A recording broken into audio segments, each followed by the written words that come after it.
After seeing the dog the woman had adopted, the vet soon called the authorities. There was a mystery behind Benji's repeated adoption and subsequent return to the shelter. It had happened 11 times by this point, and each of his owners had given more lame reasons. What was wrong with Benji wasn't discovered until the new trainee took him home with her. Nobody at the shelter would have expected this to happen.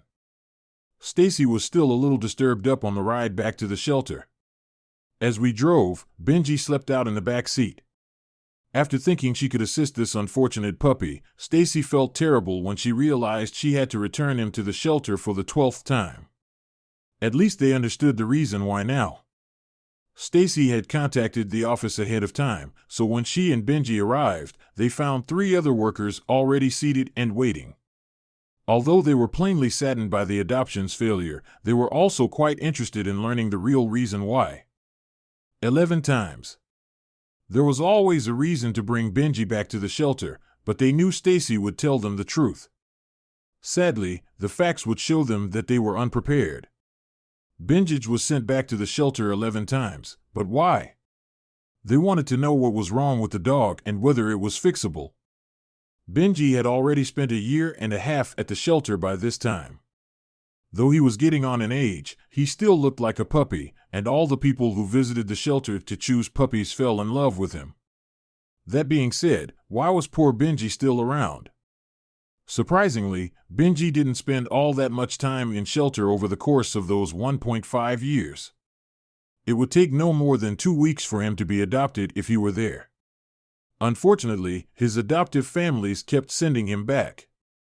This began the first time he was brought to the shelter, when he was only 3 weeks old. His original owner's dog had 5 healthy pups. But for some reason they kept 4 of them and just sent Benji to the shelter without an explanation. The shelter staff had their suspicions aroused, so they had the on-call vet give Benji a thorough examination. There was apparently nothing wrong with the dog, so the shelter decided he simply had bad luck and ended up there. The following day, an adopter came in to take him home after he had been placed up for adoption that day. Adopters of Benji saw a rare opportunity, since most dogs surrendered to shelters were already adults. This seemed to be the ideal household for him to join. A newlywed couple with a 5-year-old girl who has been begging for a pet. Benji would have constant human companionship thanks to his mother's flexible work schedule that allowed her to stay at home. Upon leaving the shelter, no one had any hope of ever seeing Benji again. However, this turned out to be completely false. Benji's new owners sent him back to the shelter after barely 3 weeks. Benji's elated and pleased father had arrived alone with him. He had clearly become close to the guys and had no clue that this would be the final time they would ever see one another. The men's explanation for sending Benji back was flimsy at best. Something wasn't functioning, maybe because it was too consistent for too long. Given what the shelter already knew about the family, this explanation didn't make any sense. However, at that moment, the shelter opted not to probe too much. Benji would be better off with the neighbors if his folks couldn't be bothered to care for him. They were certain that he would soon find a new home with a family that adored him. Surely this was just a freak occurrence. But in the end, this wouldn't turn out to be a crisis at all. Things continued occurring like that for no apparent reason. Benji kept being adopted, returned to the shelter, and then was adopted again within 2 weeks. No one at the shelter could explain why this was occurring, since it was completely unprecedented. The justifications presented for sending the unfortunate animal back always sounded flimsy and superficial. Plus, they varied so much from one another, suggesting that some of them must be fabrications. On the one hand, Benji was supposed to have too much energy, but on the other, he was believed to be too lazy to get out of bed. Some people reported he was too violent among other dogs, while others said he was too afraid of them to take him to the park. Simply put, it didn't add up. The shelter couldn't think of anything else to do, so they placed Benji up for adoption once again. It was impossible to keep him in the shelter indefinitely. After being returned for the 11th time, no one was holding out hope that this unfortunate puppy would ever find a permanent home. It was also clear that the puppy, which everyone at the shelter adored, was beginning to suffer as a result of this never-ending cycle of misery. Every time they placed him back in the case, they could see the light dim a bit in his eyes. The news was devastating. Benji had resigned himself to sitting in the corner of his case and looked dejected. A return reason that the shelter might truly believe had been provided by his 11th owner. This Benji clearly did not trust him and appeared dissatisfied generally. There's no doubt in their minds that that's true. Everyone in the shelter felt an overwhelming sense of urgency to find a resolution. They were all really concerned about the dog, and it turned out that a trainee called Stacy, who had been there for just a few weeks, had the answer. She was in the midst of her studies and training to enter the veterinary field. For 2 months, she helped out at the shelter as a volunteer. The first time she saw Benji was when his previous owner returned him, and she fell madly in love with him. She had only seen Benji at his saddest, but the more seasoned staff members at the shelter filled her in on all the good times Benji had brought the shelter in the past. To top it all off, they were honest with her about Benji's 11 returns for different reasons. Stacy, however, was not discouraged by this.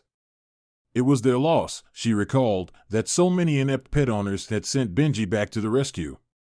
She was resolved to provide the care and love this puppy so plainly needed. However, she was still unaware of the full extent of her involvement. Since she was still living at home with her parents, she would have to win them on to the idea of acquiring a pet. She had anticipated resistance to the plan, but was surprised to find that they were enthusiastic about it. As Stacy's impending departure seemed more certain, they began discussing the possibility of obtaining a dog. All the necessary arrangements were finalized, and Stacy could bring Benji home the same day. Benji has gone through this process 11 times before. When usual, he showed no signs of excitement or fear as he was taken from his cage. Benji avoided any eye contact with Stacy on the journey back home. There was a lot of work ahead, she realized, before the dog would trust humans again and return to his former state of ecstatic bliss. Although Stacy first felt confident in her abilities, she soon realized that they were overstated. Stacy and Benji's arrival at home found her parents eager to meet their new son. Stacy's dad had went to the pet shop and picked out a new bed and dish. They were all looking forward to the opportunity to care for their new family member. Thanks to the fact that Benji wasn't the family's first dog, they already had a lot of the necessary dog supplies lying around the house. Already there were 3 more prowling the premises. Even so, Benji was the smallest of the bunch. It wasn't quite right, and they couldn't put their finger on what it was. Yet Benji's behavior seemed strange.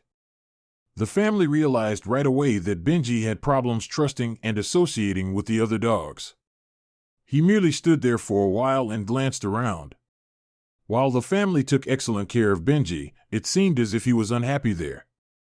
You can see they gave it their all.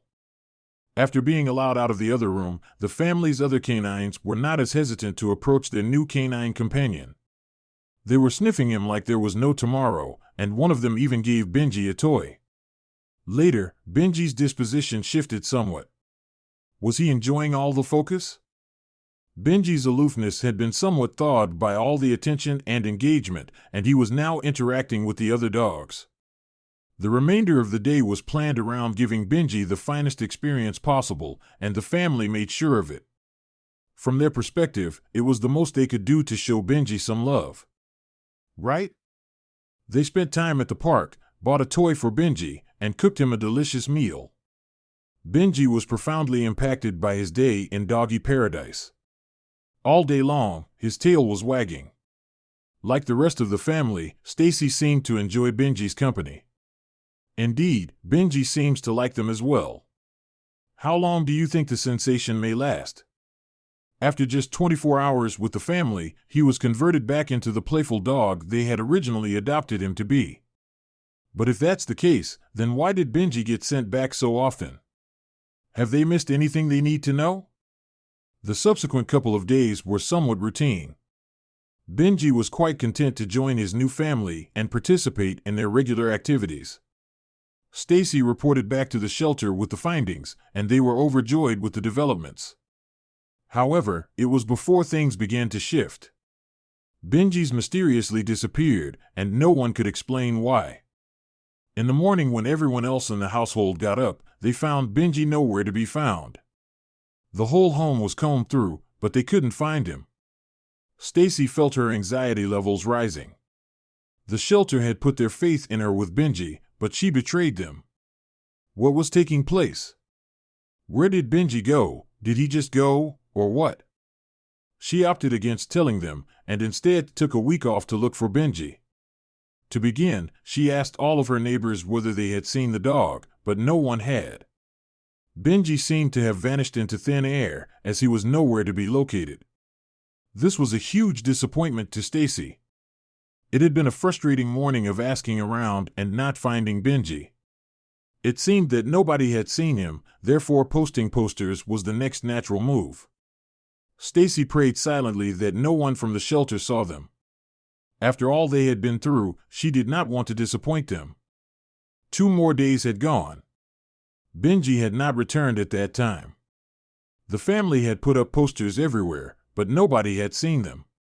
Stacy was getting to the point where she knew she had to be truthful with the shelter. After much deliberation, she decided to make the call. After then, something else occurred. The phone, however, rung after what seemed like an eternity. Someone had tracked down Benji. The caller didn't appear ready to provide anything, but he was clearly unhappy. In an instant, Stacy's adrenaline was pumping and she was on the edge of her seat. Just what was Benji's problem? Stacy arrived to the man's residence bewildered and worried. Getting there would take close to an hour. I don't understand how Benji got this far away from the ranch. She had no idea how Benji had accomplished this and was equally intrigued by the unknown. When Stacy returned home, the guy who had discovered him was already standing there. He stood there, arms crossed, appearing quite tense. What in the name of God had Benji done? Stacy was a little uneasy since the guy didn't seem to be moving. The guy ushered Stacy inside, where he caged a despondent-looking Benji, without saying a word. Stacy was about to become mad at the guy for shutting up the poor dog when the man began to explain what had occurred. I was sure that soon everything will make sense. Seemingly earlier in the day, Benji had arrived. Not having noticed any of the ads, the guy first searched the area for Benji's owner. If he couldn't locate one, he planned to phone the shelter, since Benji was still sporting the collar bearing their number. He had Benji with him at the time and assumed he was dealing with a well-mannered dog as the two strolled about the home. Then, though, his own cat stopped over to see what was going on. Stacy suspected what Benji could have done ahead of time. Suddenly, Benji changed his mind and began attacking the man's cat. The cat rushed away before Benji could damage it, and he quickly grabbed the dog to prevent any harm. Immediately after that, the guy confined Benji to his cat cage. He believed that this was the best option for the safety of both his cat and Benji. He contacted the center and gave a detailed account of what had occurred. After he described the dog to the staff at the shelter, they advised him to phone Stacy so that she could come get him. Thankfully, Benji emerged from the ordeal unscathed. Stacy checked her phone and saw several missed calls from the homeless shelter. Keeping this information hidden was no longer an option. She accepted Benji from the guy when he was feeling extremely down and she comforted him. She felt obligated to provide the shelter an explanation. She took Benji back to the shelter thereafter. Prior to Stacy's arrival, the other workers had already contacted several of Benji's prior owners to inquire about whether or not they had encountered any problems. These conversations led to some surprising findings. They called a number of the property's prior owners, and each one of them gave them the same account. They gave Benji back because he had assaulted another animal. A lot of questions were answered, and they were able to get a clearer image of Benji because to this. We need to know what triggered this aggressiveness against other species. They hadn't been honest about it because they were worried for Benji's safety if he were to be found out. They all cared too much about the dog's happiness for it to be a factor. However, they all decided to return him to the shelter to ensure that this wouldn't happen again while he was in their care. Now, normally Benji would have been classified a dangerous animal and actually put down, but Stacy and the shelter would not let that to happen. The situation's true nature was ultimately revealed to them. It was also clear to them that they could aid Benji. Benji would return to the shelter for a few weeks of treatment aimed at increasing his tolerance of feline companions. They were given the chance to get to know Benji in a safe and gradual manner. While Benji first resisted the shelter's efforts, they ultimately succeeded. How successful was this? Despite the challenges, Benji's cat aggression was finally trained out of him and he was returned to Stacy and her family. Benji was the family's dream dog, thus his return was met with jubilation. They doted on Benji all the time. He expressed gratitude to them for helping. From that point on, they had no more issues with the dog. He finally became the member of the family Stacy always hoped he would be a part of. Finally, Benji had found his permanent home.